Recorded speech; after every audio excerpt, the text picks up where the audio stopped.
நீங்கள் பார்த்துக் கொண்டிருப்பது தமிழ்நாடு முக்கிய செய்திகள். வணக்கம்.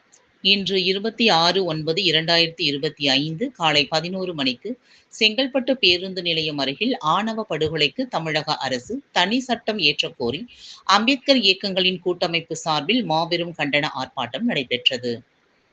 இந்த ஆர்ப்பாட்டத்தை அம்பேத்கர் இயக்கங்களின் கூட்டமைப்பின் ஒருங்கிணைப்பாளர் தலைவர் அன்பின் பொய்யாமொழி ஆணைக்கு இணங்க செங்கை மாரிப்புத்தூர் அம்பேத்கர் சாரதி அவர்களுடைய தலைமையிலும், மாவீரன் சட்டப்புலிகள் பேரவைத் தலைவர் திரு சத்யராஜ் அவர்களுடைய முன்னிலையிலும், இந்து பறையர் முன்னேற்றக் கழக தலைவர் திரு ராஜசேகர் அவருடைய வரவேற்பிலும் ஆர்ப்பாட்டம் நடைபெற்றது.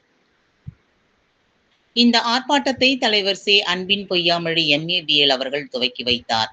தலைவர் அபயம் AN லெமூரியர் அவர்கள் முடித்து வைத்தார்கள். கண்டன ஆர்ப்பாட்டத்தில் புதிய புரட்சிக் கழகம் நிறுவன தலைவர் டாக்டர் திரு OE சங்கர் அவர்களும், அம்பேத்கர் மக்கள் தேசிய இயக்கத்தின் தலைவர் டாக்டர் திரு ஐயா தேவதத்தம் அவர்களும், ஜனநாயக முஸ்லிம் முன்னேற்ற கழகத்தின் தலைவர் டாக்டர் திரு SA இறையடியார் அவர்களும், ஆதி திராவிட புரட்சிக் கழகத்தின் தலைவர் திரு வெங்கடேசன் அவர்களும், தேசிய முஸ்லிம் முன்னேற்ற கழகத்தின் தேசிய தலைவர் டாக்டர் திரு செஞ்சி ஜஃபார் அவர்களும், தேசிய சமத்துவ விடுதலை கட்சியின் தலைவர் திரு காமோ ஆதித்தமிழன் அவர்களும், இந்திய குடியரசுக் கட்சி சத்தியார் பிரிவு தலைவர் தளபதி ராஜன் அவர்களும், உழைக்கும் விவசாயிகள் முன்னேற்ற கழகத்தின் தலைவர் திரு கலையூர் முத்து அவர்களும், ஏப்ரல் 14 இயக்கத்தின் தலைவர் தீவுத்திடல் திரு சசிகுமார் அவர்களும், அமரர் ஐயா சுந்தரராசனார் பிரிவு தலைவர் மகாலிங்கம் அவர்களும், மாங்காடு மாவே சேகர் அம்பேத்கர் மக்கள் மன்றம் அவர்களும், ஏராளமான பெண்களும் சமூக சான்றோர்களும் மாணவர்களும்